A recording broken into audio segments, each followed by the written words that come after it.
On July 14th, 2003, WWE presented Raw from Indianapolis, Indiana.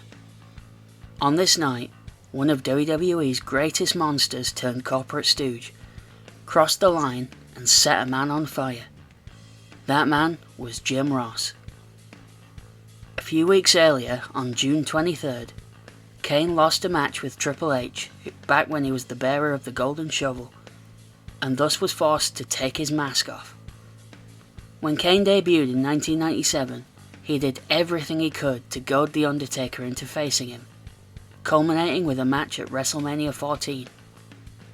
He struck people with lightning, and did anything else he could think of to get what he wanted. This version of Kane, however, was indiscriminate in his violence, just like the great horror monsters of the big screen. On this night, Jim Ross, as a punishment arranged by Raw General Manager Eric Bischoff, was ordered to conduct a studio interview with Kane. The reason for the punishment was JR's apparent joy at seeing Kane chokeslam Eric Bischoff off the stage. Near the end of the night, Kane arrives at WWE HQ in Stamford, Connecticut, bearing a gift for JR. Following the final match of the night, Gail Kim vs. Molly Holly, Kane's interview began. If you knew your history, you had a bad feeling about this. 5 years earlier, Jim Ross had conducted a similar interview with Mankind, which opened up that character beyond just being a strange individual. The interview aired over several weeks, broken up into segments, which managed to humanize the once inhuman Mankind. But it ended with JR feeling the wrath of the Mandible Claw. So in this interview, JR's safety was in question.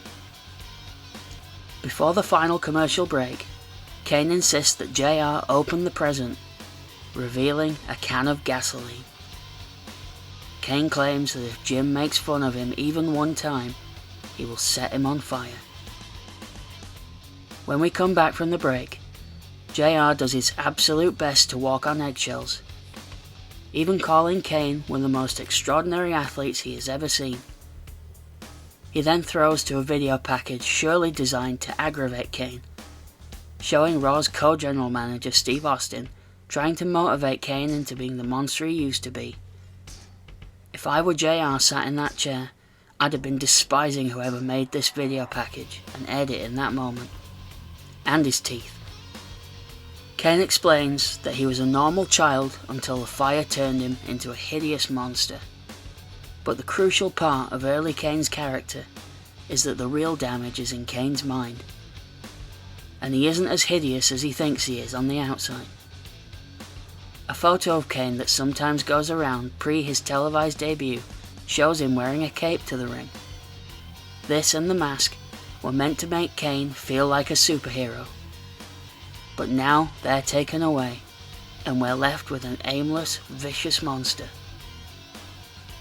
Kane talks about being deformed, and JR boldly attempts to convey some truth to Kane, that in the few times we'd seen him unmasked, he's not actually scarred or deformed in any way. Kane retorts that he sounds like the doctors who told him the same thing, and Kane responded by hurting all of them. JR is barely looking Kane in the eye at this point, and who could blame him? As Kane pulls the towel off his head, JR makes one last plea to him. Jim tells Kane that he sees a man that needs help. He pleads with Kane to see that the people love him no matter what he looks like, and that Stone Cold and Rob Van Dam were trying to help him. But not ready for his thoughts to be confronted by rationality, Kane takes this all the wrong way. Having heard enough, Stone Cold comes out to the ring, not at all helping by calling Kane a son of a... After all the antagonizing Kane can take, he throws JR down, pours the gasoline on him, and drops a match. Watching this back 19 years later, this is edited truly awfully. You can tell the transition in which a stuntman replaces JR, and the dubbed over sounds of JR screaming just don't sound real. But as a child, I was filled with fear watching this. Imagine trying to go to bed with that as the last thing you saw. Kane's rampage would continue throughout the summer of 2003. He would destroy Rob Van Dam at SummerSlam, the man he blamed for convincing him to gamble his mask in the first place.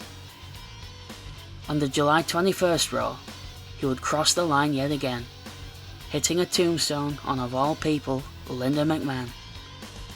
This would cause her son Shane to return to WWE to get his revenge, resulting in some of the most bafflingly violent stunts in Raw history.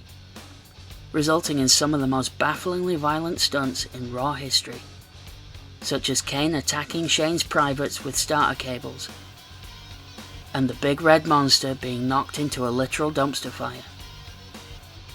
Kane's violent streak would soon calm down after the Survivor Series pay-per-view, where he would defeat Shane in an ambulance match, and would then set his sights on Goldberg and the world title.